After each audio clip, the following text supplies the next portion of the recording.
Good day, everybody, and welcome to another edition of the Military and Foreign Affairs Network. I am your host, the voice of reason. Today, we are continuing our ongoing coverage of the war between the Russian Federation and Ukraine.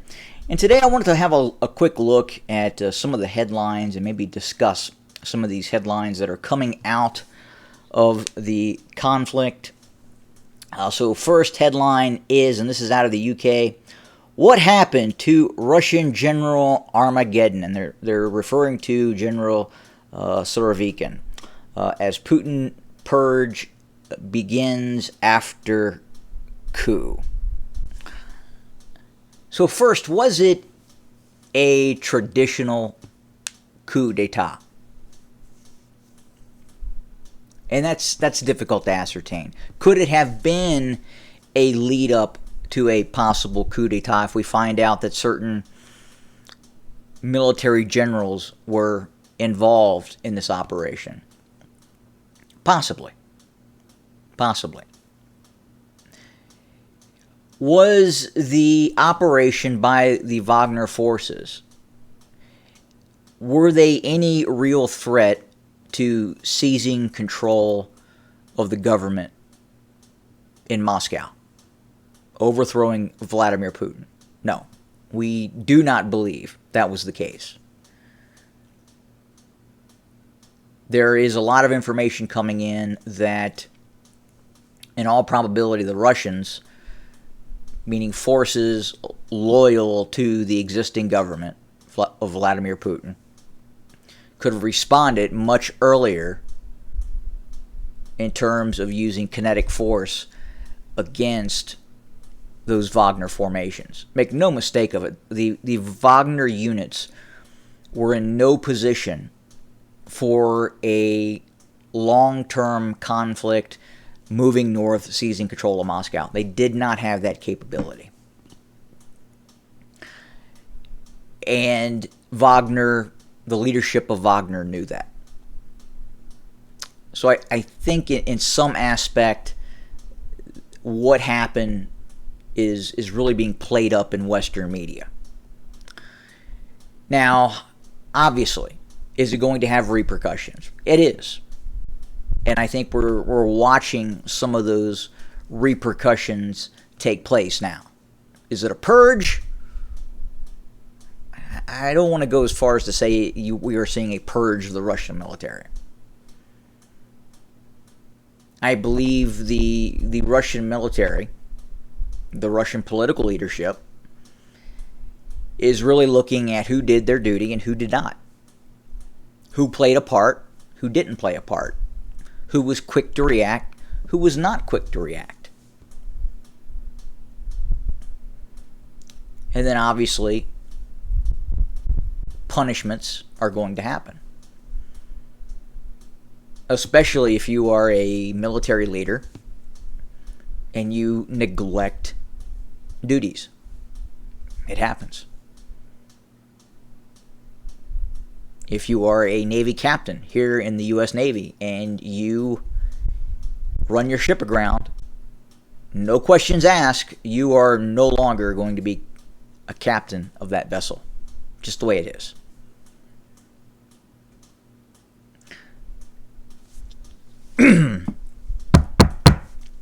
Ukraine wants 5th generation 124-mile range missiles to hit Russian ships.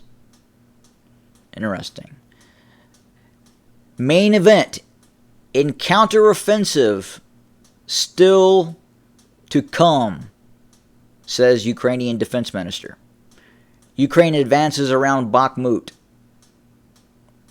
A counteroffensive still to come. The West is still looking for that counteroffensive. The counteroffensive that occurred, failed, and now here we are. We are reassessing. At this point, I don't believe we're going to see another counteroffensive for quite some time. Again, that reassessment is still going on and probably will go on for some time, especially without the Ukrainians having any kind of air force. that has proven to be a very difficult task for any military force to conduct ground operations without an air force. This is coming out of Estonia. Only security guaranteed for Ukraine is NATO membership. You know, I think the reason we're here now, the reason why we're seeing the U.S. send billions and billions of dollars to the Ukrainians, we're watching tens of thousands of Ukrainians and Russians die in this war, lands at the feet of the Baltic states, Estonia, Latvia, Lithuania. And ultimately, should those states have been allowed to enter the North Atlantic Treaty Organization?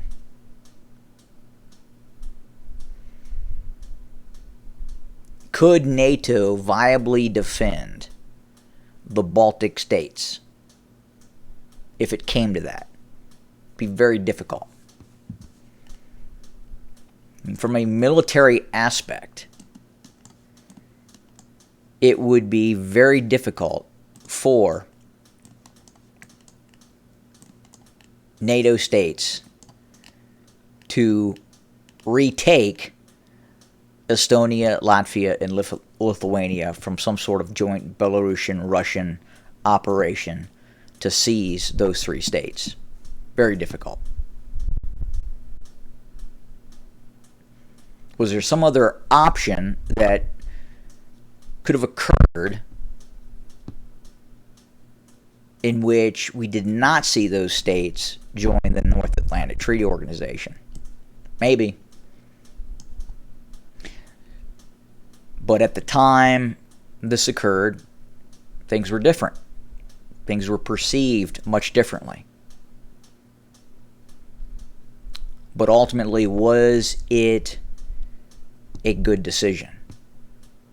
And many analysts, as they watched this occur, the Baltic states join NATO, expressed deep concern on how this would play out with Russia and how it would play out in the future. And now here we are.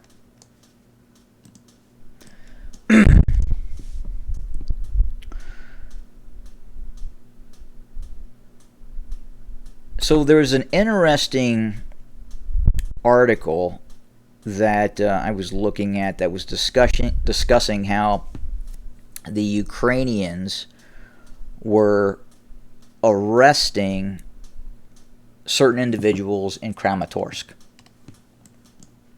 This is Kramatorsk. So we got the front line, and obviously we've got Kramatorsk that sets essentially 24 kilometers behind the front lines. Now, there was a recent strike by the Russian military, cruise missile, Iskander missile attack on a target in Kramatorsk. Now, the Ukrainians allege that the Russians struck a restaurant and killed civilians. Is it possible that civilians were killed in this strike? Yeah, it's possible. But then there is an arrest of a Ukrainian in Kramatorsk in which the Ukrainian military, the Ukrainian intelligence service, alleges that that person and or individuals assisted the Russians in calling in a strike on that restaurant. So why would an ordinary Ukrainian citizen assist the Russians in giving the Russians precise GPS coordinates, GLONASS coordinates on a target in Kramatorsk if it was just a restaurant in which civilians were eating pizza? Well, in all probability, there was not civilians eating pizza in that restaurant. It's a high degree of probability that Ukrainian military members, specifically leadership elements of the Ukrainian military, were in Kramatorsk at that locale meeting when that strike occurred. And we are hearing now that a number of Ukrainian service member personnel, including officers, leadership individuals, and possible foreign assets, meaning foreign entities, foreign possibly military members, contract groups, were also in that locale when the Russians struck as well. So very interesting to see that narrative in which the Ukrainians are arresting individuals for calling in a strike on a civilian target. That doesn't make a lot of sense. But nonetheless, that's what's being reported. Now, additionally, if we go back 6 months ago, and we look at the various narratives coming out of mainstream media, we look at what was coming out of Ukraine, and they were discussing that the Russians were running out of cruise missiles. The Russians were running out of Iskanders, and that's why they were starting to use some of these other systems, some of these older other systems, and including the conversion of S-300 air defense systems for a ground attack role. Well, the Russians are still using cruise missiles. They're still using Iskanders to strike targets. Obviously, Kramatorsk is an example of that occurring. Some analysts in the West were saying that the Russians were down to about 10% of their stockpiles of cruise missiles and precision-guided ballistic systems that could attack rear area targets in Ukraine. Well, we know now that's in all probability not the case, that the Russians are continuing to manufacture those systems. The Russians are expanding their military-industrial complex. The Russians are now making more of these systems, KH-101 cruise missiles, Caliber cruise missiles, Iskander cruise missiles, than they were at the start of the conflict.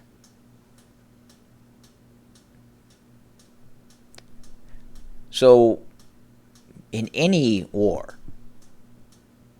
no matter the size of the nation, in war, humans tend to persevere. They tend to do things that they probably would not ordinarily be able to do. New technologies come from war much quicker than we would see technologies during peacetime. And I think too many people are discounting what the Russians are capable of, especially here in the West. If you look at what has occurred over the course of the conflict, and the West continues to focus on casualties, they focus on certain equipment losses,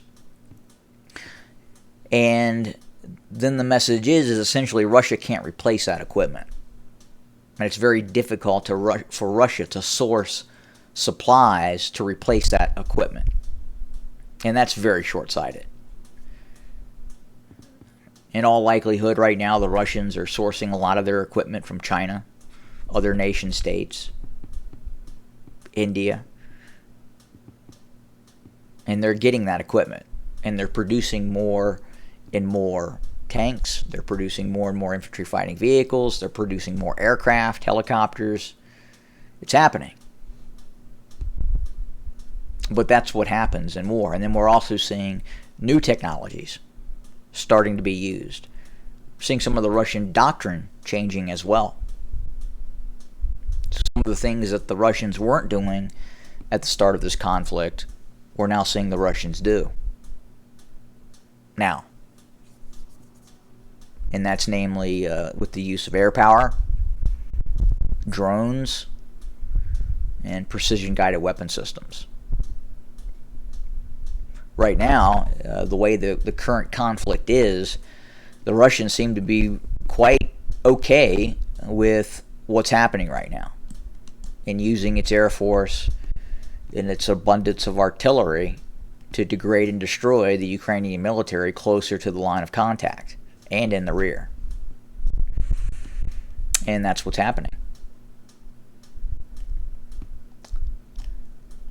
So that's it for today. Again, as always, thank you for joining us. We'll have more to come. I am going to launch the simulator for a nuclear attack on the United States.